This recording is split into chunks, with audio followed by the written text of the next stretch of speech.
ഇന്ന് തന്നെ ഡൗൺലോഡ് ചെയ്യൂ. കാണൂ നിങ്ങളുടെ ഫേവറേറ്റ് ഷോസ്. കോള് പോകുന്നില്ല അല്ലേ? പോയില്ല. അമ്മായിയുടെ ഫോണിന്റെ കൺട്രോളുവേ ഇപ്പൊ എന്റെ കയ്യില. അമ്മായിയുടെ ഫോണേ ഞാൻ ചെറുതായിട്ടൊന്ന് ഹാക്ക് ചെയ്തു. നിന്റെ മുറിയിലേക്ക് താമസത്തിന് കയറിയപ്പോഴേ തുടങ്ങി എനിക്ക് എരണക്കേട്. അതെ അമ്മേ, അവളെ എത്രയും പെട്ടെന്ന് ഈ വീട്ടിൽ നിന്ന് പുകച്ച് പുറത്ത് ചാടിക്കണം. ഒരുപാട് കാലം അവളുടെ കുഞ്ഞിവിടെ നിന്നാ അത് നമുക്ക് ആപത്താം. ഇപ്പൊ തന്നെ അവളോടും കുഞ്ഞിനോടും എല്ലാവർക്കും ഒരു പ്രത്യേക സെന്റിമെന്റ്സാ. നമുക്ക് അവളോടൊന്ന് സംസാരിച്ചു നോക്കാടാ. കുറച്ചധികം ക്യാഷ് ചെലവാക്കിയാലും കുഴപ്പമില്ല. അമ്മ എന്താ ഉദ്ദേശിക്കുന്നത്? അവളെയും കുഞ്ഞിനെ ഒതുക്കാൻ ആർക്കെങ്കിലും കൊട്ടേഷൻ കൊടുക്കാനാണോ അമ്മയുടെ പ്ലാൻ? അല്ല, അങ്ങനെ അല്ലാതെ തന്നെ അവളെ ഇവിടുന്ന് കെട്ടുകെട്ടിക്കണം. ദാരിദ്ര്യത്തിന്റെ മുകളില് എന്ത് കച്ചവടവും നടക്കൂടാ മോനെ. കൊട്ടേഷൻ ഒന്നും വേണ്ട. നല്ലൊരു കൊട്ടേഷൻ പാർട്ടിക്ക് കൊട്ടേഷൻ കൊടുക്കുന്നതിന്റെ പകുതി അവൾക്ക് കൊടുത്തിട്ട് നമ്മൾ പറയുന്നത് അനുസരിച്ചില്ലെങ്കിൽ അവളുടെ കുഞ്ഞിനെ കൊന്നു കളയുന്ന അവളെ ചെറുതായി ഒന്ന് വിരട്ടിയാലേ പെട്ടിയും കിടക്കയും എടുത്തോണ്ട് പൊടിയും തട്ടി അവളുടെ പാട്ടിന് പൊയ്ക്കോളും. അത് ശരിയാ അമ്മേ. അതിന് സമയമുണ്ട്. പക്ഷേ ഇനി ഒട്ടും വൈകിക്കാതെ ഉടനെ ചെയ്യേണ്ട 2 കാര്യങ്ങൾ നമ്മുടെ മുന്നിലുണ്ട്. അതെന്താ അമ്മേ? നമ്മുടെ മുന്നിൽ ഇപ്പോഴുള്ള കരുത്തരായ നമ്മുടെ ശത്രുക്കൾ, അവരെ നേരിടാൻ നമുക്ക് സമയമായി. ആദ്യം പത്മാവതി എവിടെയാണ് താമസിക്കുന്നതെന്ന് കണ്ടുപിടിച്ച് അവളെ ഒതുക്കണം. അതിനുശേഷമേ നമ്മുടെ ഇടയിലേക്ക് അവസാനം വന്നു കയറിയ പുതിയ അതിഥിയെ വന്നതുപോലെ തിരിച്ചു പറഞ്ഞു വിടണം. എടാ, ആ റോഹനെ. അത് ഞാൻ ഏറ്റു അമ്മേ. പിന്നെ പത്മാവതി അമ്മ എവിടെയാണ് താമസിക്കുന്നതെന്ന് ഞാൻ ഓൾറെഡി കണ്ടുപിടിച്ചു കഴിഞ്ഞു. ആണോ? അതെ അമ്മേ.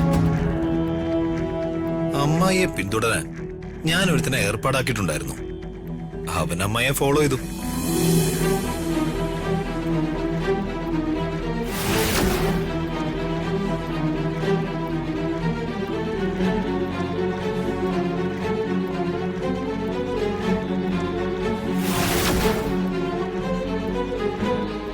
അവന്റെ വീടൊക്കെ അവൻ മനസ്സിലാക്കിയിട്ടുണ്ട്. അമ്മ എനിക്കൊരു ഉത്തരവ് മാത്രം തന്നാ മതി, നമുക്ക് അമ്മയെ തൂക്കാം.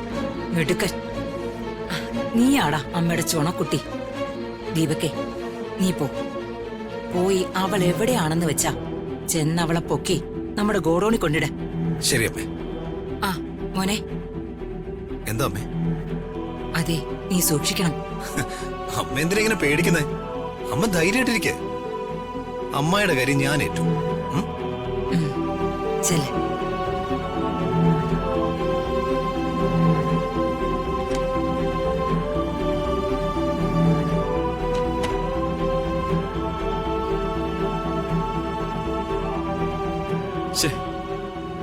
ഉടനെ വരാന്ന് പറഞ്ഞിട്ട് ആളെ ഇതുവരെ കാണുന്നില്ലല്ലോ.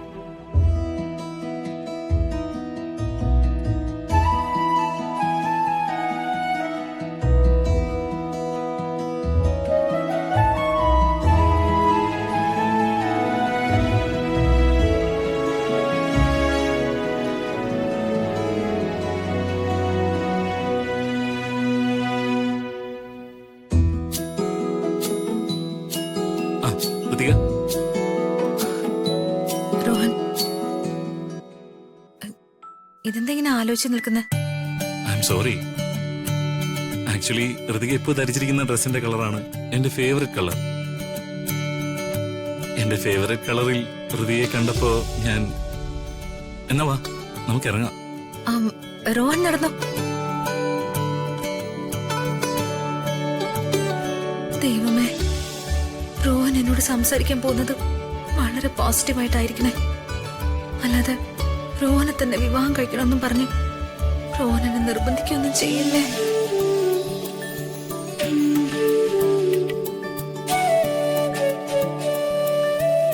പോവാം.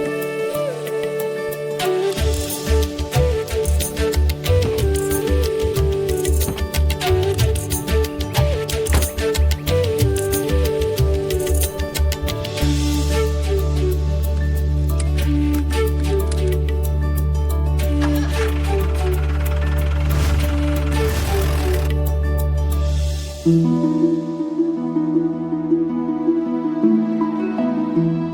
അമ്മയോട് ക്ഷമിക്കും മോളെ. നിന്റെ ഇഷ്ടം നിന്റെ ജീവിതത്തിൽ നടത്തി തരണമെന്ന് എനിക്ക് ആഗ്രഹമുണ്ട്. പക്ഷേ കണ്ടു കൊതി തീരും മുമ്പ് നിന്നെ പിരിഞ്ഞു പോവേണ്ടി വന്ന നിന്റെ അമ്മയ്ക്ക് നിന്റെ കാര്യത്തിൽ തീരുമാനം എടുക്കാനുള്ള അവകാശം ഇല്ല മോളെ.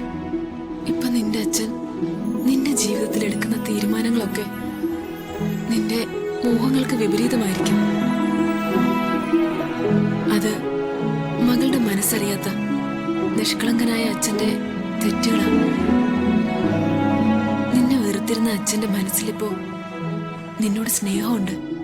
ആ സ്നേഹം അദ്ദേഹത്തിന്റെ എല്ലാ തെറ്റുകളും തിരുത്തി നിന്റെ ജീവിതത്തിലെ വലിയ വെളിച്ചമാകുന്നൊരു ദിവസം ഉടനെ ഉണ്ടാവും മോളെ.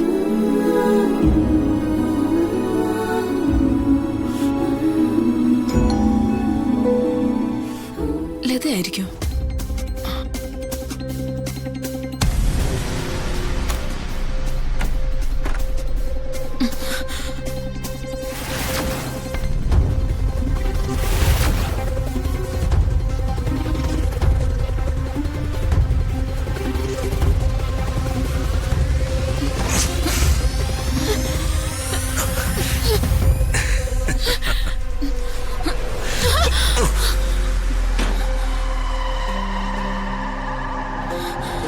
ദീപക്കെ, എന്താ ഇത്?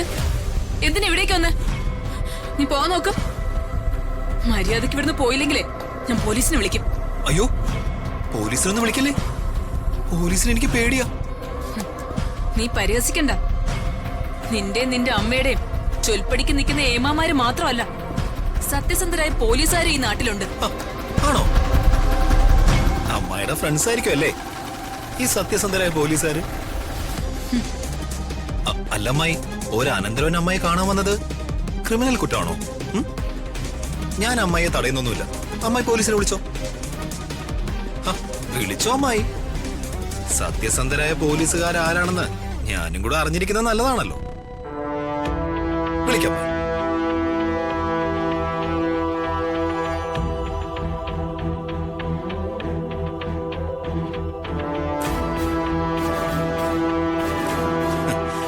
കോള് പോകുന്നില്ല അല്ലേ? പോയില്ല. അമ്മായിയുടെ ഫോണിന്റെ കൺട്രോളുവേ ഇപ്പൊ എന്റെ കയ്യില. അമ്മായിയുടെ ഫോണേ ഞാൻ ചെറുതായിട്ടൊന്ന് ഹാക്ക് ചെയ്തു.